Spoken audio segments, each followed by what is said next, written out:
You've probably felt it. The strange, quiet ache of being taken for granted by the very people who should value you most. You show up. You give. You're always available, always reachable, always there when they need you. And somewhere along the way, you became invisible not because you did too little, but because you did too much. Your constant presence stopped being a gift and started being furniture. Always there, always expected, and therefore never really noticed at all. And then something happens. You pull back. Maybe not dramatically. Maybe you just get quiet, get busy, stop chasing, stop overgiving, stop making yourself endlessly available. And suddenly, they notice. The person who never seemed to see you starts asking where you've been. The friend who took your loyalty for granted starts reaching out. The energy shifts, and you're left with a confusing, almost painful realization. They only noticed you when you disappeared. Carl Jung, one of the deepest students of the human psyche who ever lived, understood exactly why this happens, and it's not the cynical reason you might think. It's not about playing games or manipulating people. It's about something far deeper. What your constant availability was doing to your own soul, and what your withdrawal reveals about the difference between being needed and being valued. Today, I'm going to walk you through the real psychology of why disappearing makes people finally notice you, and why the most important person who needs to notice your disappearance is not them, it's you. This will not be a lesson in manipulation. Jung would have despised that. It's something more honest and more useful, an understanding of self-respect, of energy, of what happens when you stop abandoning yourself to be available to everyone else.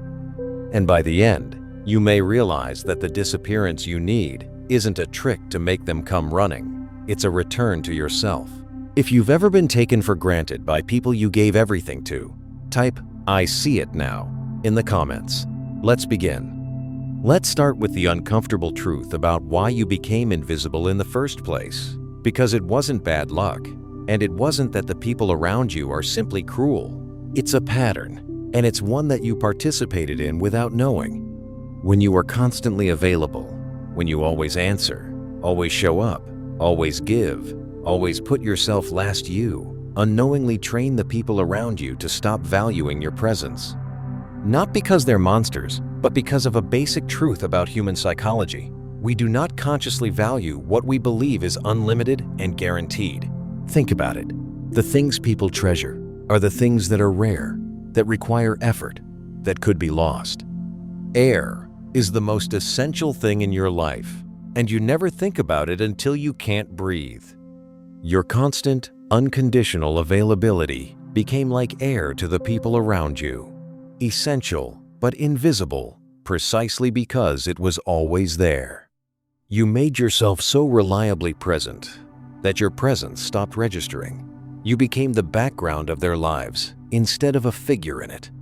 And the cruelest irony is that you did it out of love, out of generosity, out of a desire to be valued, and it produced the exact opposite. Until you make the unconscious conscious, it will direct your life, and you will call it fate. This is the first thing you have to bring into consciousness. Your invisibility was not fate. It was not simply the way people are. It was a pattern. You were unconsciously running the pattern of overgiving, of constant availability, of making yourself endlessly present in the hope that enough presence would finally earn you the love and recognition you wanted. And as long as that pattern stayed unconscious, it ran your life, and you called it fate. You told yourself, "I guess I'm just not valued," when the truth was that you had trained the world, without meaning to, in exactly how to take you for granted. Now let's go deeper, because the real question isn't why they stopped noticing you. The real question is, why were you making yourself so endlessly available in the first place? And this is where Jung's psychology gets uncomfortable and important, because that compulsion to always be available, to always give, to never say no, that usually isn't pure generosity. Underneath it, very often, is a wound. For many people, constant availability is a strategy, an unconscious one for earning love they don't believe they deserve just for existing. Somewhere, often in childhood, They learned that they were valued for what they provided, not for who they were. That love had to be earned through usefulness, through service, through being needed. And so they grew into adults who unconsciously believe, if I am always there, always giving, always useful, then people will love me and won't leave. Their availability isn't freely chosen generosity. It's a fear-driven bargain. I will abandon myself so that you won't abandon me. The greatest tragedy of the family is the unlived lives of the parents. We inherit these patterns. The child who had to earn love by being useful becomes the adult who cannot stop giving, cannot rest, cannot believe they'd be wanted if they weren't constantly providing something. And here is the tragic mechanism at the heart of it. This very strategy, designed to make you valued, is what makes you invisible. Because when you make yourself endlessly available out of fear, people feel it. They may not name it, but they sense that your giving isn't strong, self-possessed generosity it's need, it's anxiety. It's a bottomless well of availability that asks nothing and therefore commands no respect. And people do not deeply value what costs them nothing to keep. So let's talk about what actually happens psychologically when you disappear, when you finally pull back. Because the shift that occurs is real, and understanding it will change how you see all of this. When you withdraw your constant availability, you disrupt the pattern that everyone, including you, had come to rely on. The air suddenly isn't there. And in that absence, something becomes visible that was invisible before. Your actual value, your actual presence, the actual role you played in their lives. People do not notice what they have. They notice what they've lost. Your disappearance turns your presence from an assumed constant into a felt absence. And a felt absence is impossible to ignore. Everything that irritates us about others can lead us to an understanding of ourselves. But here's where I have to steer this away from the shallow version, the manipulative version that other people teach. The cheap lesson is, disappear to make them chase you. Pull back as a tactic. Go quiet as a strategy. Weaponize your absence to win the game of getting attention. And Jung would tell you that this is just the same wound wearing a different mask. If you disappear in order to be chased, you are still making your worth depend on their reaction. You are still the person who needs their attention to feel valuable. You've just changed your method of fishing for it. The disappearance becomes another performance, another strategy to earn the love you don't believe you deserve. And people can feel that too. Manufactured distance is just as needy as manufactured availability. The real disappearance, the one that actually transforms your life, is something completely different. It's not a tactic to make them notice you. It's a genuine return to yourself. It's you finally withdrawing all the energy you were pouring outward into people who took it for granted and turning that energy back toward your own life, your own growth, your own becoming. And the fact that they notice is not the goal. It's a side effect, a real one, but a side effect. The goal is that you finally notice yourself, that you finally stop abandoning the one person you were never supposed to abandon. This is the heart of what Jung called individuation, the lifelong process of becoming a whole, self-possessed, distinct human being. And you cannot individuate while you are scattered across everyone else's needs, endlessly available, with nothing left over for your own becoming.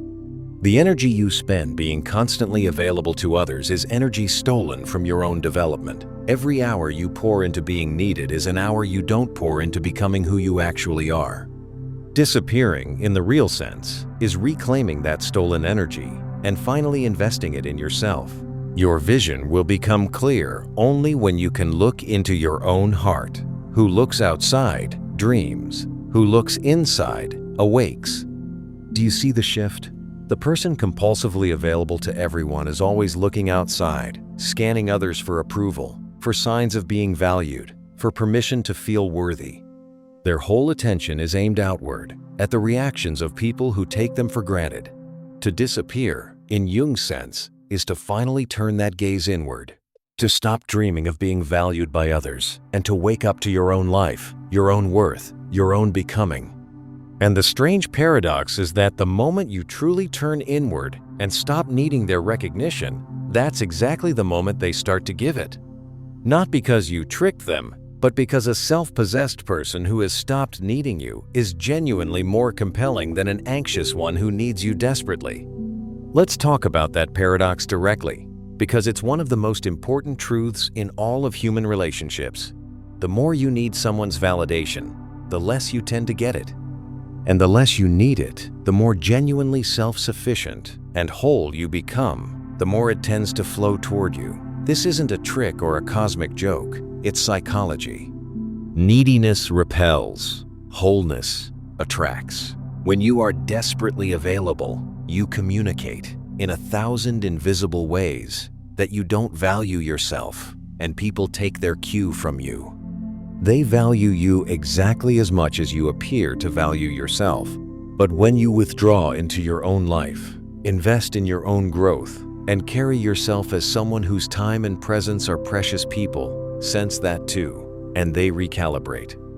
You taught them to take you for granted, and you can teach them, through how you treat yourself, to do the opposite. You are what you do, not what you say you'll do. This is why the disappearance has to be real, not performed.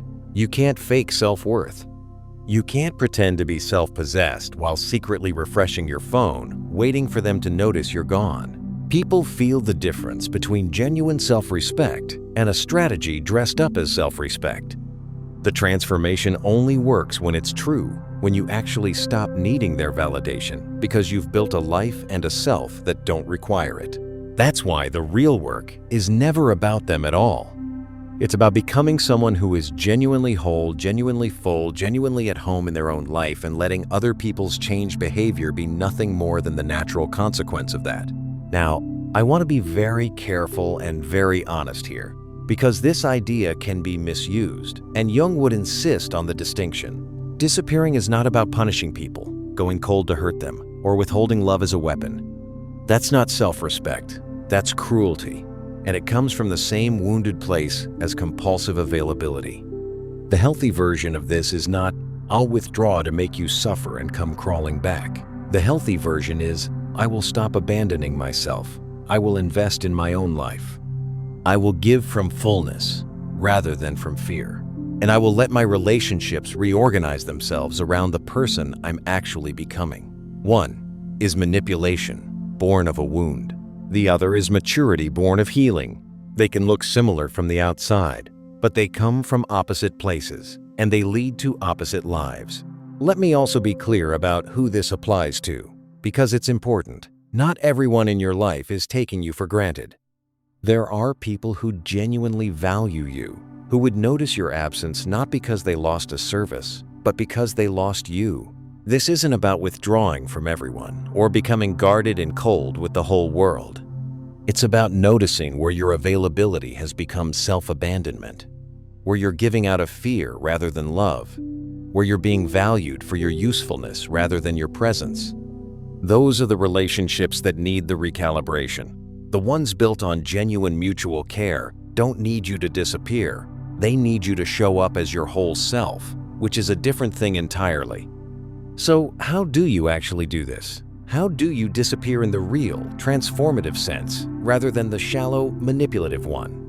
Jung's psychology points toward a genuine path, and I want to give it to you clearly. The first step is to notice the pattern at its root. Bring the unconscious into consciousness, as Jung insisted. Look honestly at your availability. Where are you overgiving? Where are you saying yes out of fear of being unwanted?